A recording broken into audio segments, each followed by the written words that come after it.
बिस्मिल्लाहिर्रहमानिर्रहीम। बोलते कालम के साथ मैं आमिर रज़ा खान। और मैंने जिक्र किया था कि ईरान ने अपना एयर डिफेंस सिस्टम जो है वो एक्टिव कर दिया है और उसके बाद अमेरिका के स्टेल्थ जहाज भी जो हैं वो उसको नुकसान नहीं पहुंचा सकेंगे।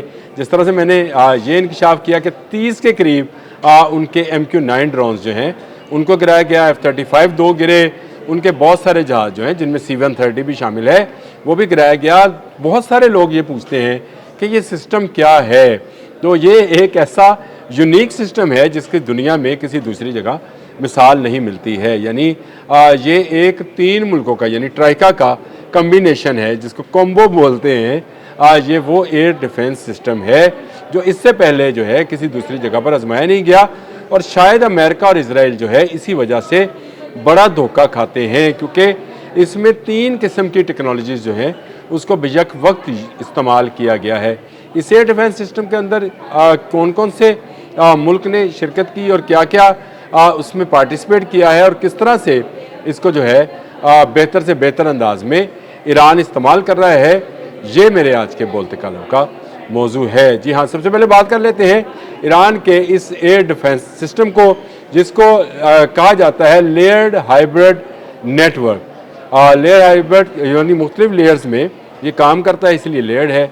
हाइब्रिड ये इसलिए है कि मुख्तलिफ जो है टेक्नोलॉजीज़ का ये कम्बिनेशन है, यानी कसीरुल जहती इम्तजाज है। ये मुख्तलिफ टेक्नोलॉजी को इस्तेमाल किया गया है और इसका सबसे बड़ा जो है कंपोनेंट जो इसको कहते हैं वो रूस का S-400 है। वैसे तो S-300 ख़रीद चुके हैं, लेकिन S-400 के मतलब इतला है कि अब ईरान जो एयर डिफेंस सिस्टम इस्तेमाल कर रहा है उसमें S-400 के मिसाइल इस्तेमाल कर रहा है, जबकि उसमें जो एक और टेक्नोलॉजी को उन्होंने किया वो चीन की HQ-9B टेक्नोलॉजी है।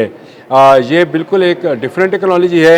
ये रडार्स की मदद से काम करती है और ये इसमें जो है इस्तेमाल की जा रही है। रूसी सिस्टम की तकनीकी तल्लक है, क्योंकि जो S-300 और S-400 हैं ये भी असल में चीन ने ही इन्हीं का रेप्लिका जो है वो HQ-9B में बनाया था। लेकिन ईरान ने क्या किया, उसने रडार सिस्टम जो है वो चीन का उठाया HQ-9B का, और जो मिसाइल सिस्टम है वो रूस का उठाया और यानी रूसी सिस्टम का जो कि S-300 S-400 का है।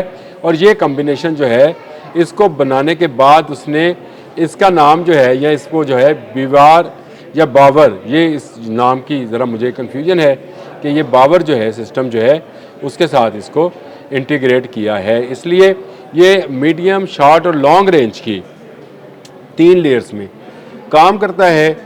लॉन्ग रेंज मतलब ये है कि ये 260 किलोमीटर से ज़्यादा का फासला जो है वो तय करता है। इसको 260 को अगर आप करेंगे तो ये मेरा ख्याल है कि 30, 35, 40 हज़ार फुट की बुलंदी तक भी मार कर सकता है और 200 फुट तक की 200 किलोमीटर की बुलंदी तक जो है वो रशियन मिसाइल जो हैं इस्तेमाल करता है। अब इस मिलाप के ये 3 किस्म की टेक्नोलॉजीज़ के जो मिलाप है उसका फ़ायदा क्या है और चैलेंजेस क्या हैं, ये वो सवाल है। बहुत सारे लोगों के नज़र में ये है कि शायद ईरान का जो ये सिस्टम है ये उतना कामयाब नहीं है, क्योंकि बहुत ज़्यादा एयर स्ट्राइक्स हो रही हैं।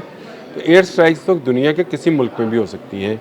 जिस तरह अमेरिका बड़ी तादाद में हमला करता है या जिस तरह बड़ी तादाद में मिसाइल्स और जहाज़ और ड्रोन्स और बॉम्ब्स आते हैं, उनको रोकना जो है किसी मुल्क के लिए मुश्किल है। लेकिन आप ये देखें कि ईरान ने 40 रोज़ा पहली और 7 जुलाई से शुरू होने वाली, आज 20 है 19 जुलाई है, तो इन 12 रोज़ में भी 40 और 12 अगर आप जंग के दिनों के हवाले से बात करें तो ये 52 रोज़ बनते हैं। इन 52 रोज़ यानी तकरीबन 2 माह में बहुत कम नुकसान उठाया है और इसके बदले में अमेरिका ने अपने 30 MQ-9 गंवाए। उसने अपना F-35 जो कि स्टेल्थ जहाज़ था और 5th जनरेशन का जहाज़, जदीद तरीन अमेरिका का इस वक्त जहाज़ है, वो गिरे। उसके अलावा उसके C-130, उसके हेलीकॉप्टर्स, उसके KC-135 क्या क्या जो है नुकसान जो है नहीं उठाया। F-18, F-15 ये तमाम गिरे, F-22 गिरा।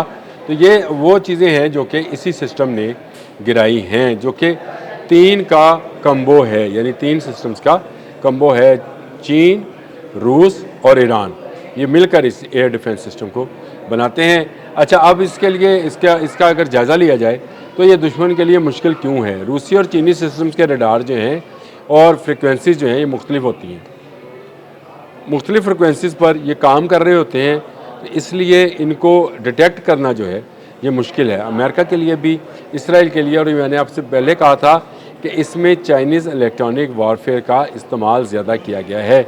रॉकेट्स इसमें इस्तेमाल रशिया के किए जाते हैं।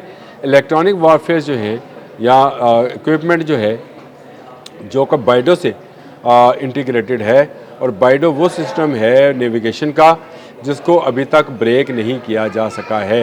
ईरानी कम्युनिकेशन को क्यों नहीं ब्रेक किया जा सका? ईरानी कम्युनिकेशन को क्यों नहीं जो है अभी तक उनकी जो आपसी गुफ्तगू है उसको पकड़ा नहीं जा सकता? तो इसके पीछे चाइनीज़ टेक्नोलॉजी जो है इन्वॉल्व है, जो किसी और के पास नहीं है। और हमारी इत्तला के मुताबिक ईरानी जो हैं वो बाइडो पर ज़्यादा इन्हिसार कर रहे हैं।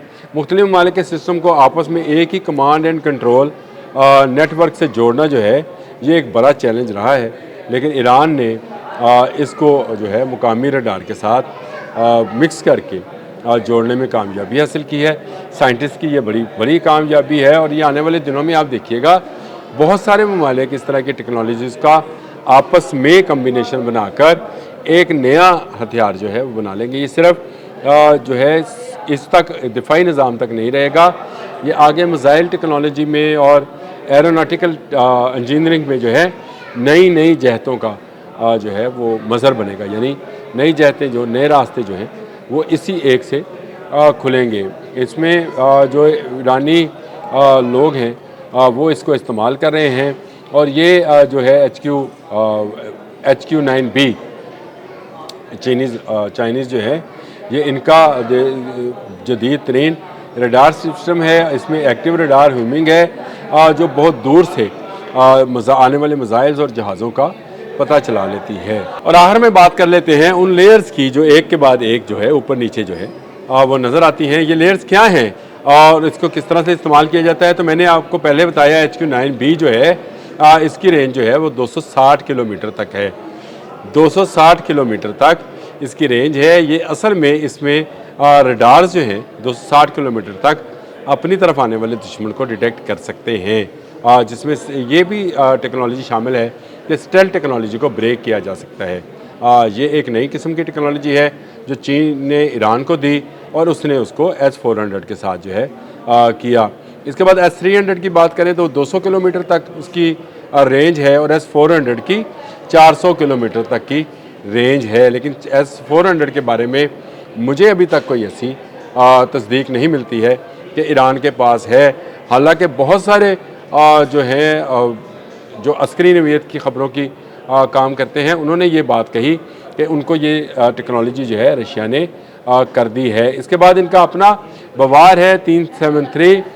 यह सिस्टम भी बुलंदी पर उड़ने वाले स्टेल्थ तैयारों और बैलिस्टिक मिसाइल्स का खोज लगाने और दूर ही से तबाह करने की सलाहियत रखता है। ये जो अपना इनका बनाया हुआ सिस्टम है उसमें भी ये टेक्नोलॉजी है यूज़ की गई है, जो कि इलेक्ट्रॉनिक वॉरफेयर की टेक्नोलॉजी है जो कि चीन ने फराहम की है। इंफ्रारेड के ज़रिए जो है उसकी स्टेल्थ टेक्नोलॉजी को ब्रेक किया जाता है। ये MQ-9 जो है इसलिए गिरे क्योंकि इनकी स्टेल्थ टेक्नोलॉजी जो है ब्रेक कर ली गई, और F-35 को आपने दोबारा इसकी तरफ ईरान की तरफ जाते हुए ना सुना है ना देखा है, क्योंकि उसकी वजह यह है कि उनको अंदाज़ा हो गया है कि ईरान के पास जो दिफाई सिस्टम है वो इस नवीयत का है कि वो स्टेल्थ टेक्नोलॉजी को ब्रेक कर सकता है।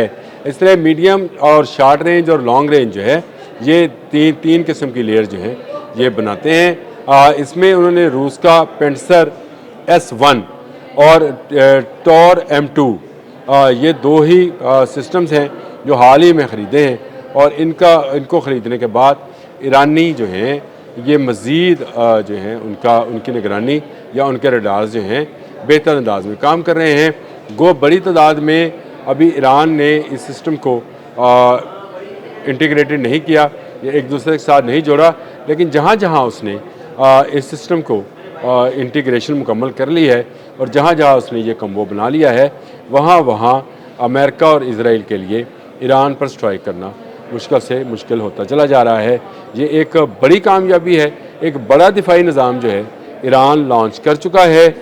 इस वक्त पूरी दुनिया में ये वाहद मिसाल है कि 3 इकसाम की मिसाइल्स, रडार्स और इलेक्ट्रॉनिक वारफेयर को एक ही जगह पर उसका कम्बिनेशन बनाकर 3 लेयर्स जो है सिक्योरिटी दी गई है। ये आने वाले दिनों में आप देखेंगे जैसे जैसे अगर जंग, अल्लाह ना करे, जंग मज़ीद फैलती है तो ईरान बहुत सारे मिसाइल्स और जहाज़ों का जवाब अपने पास रखता है।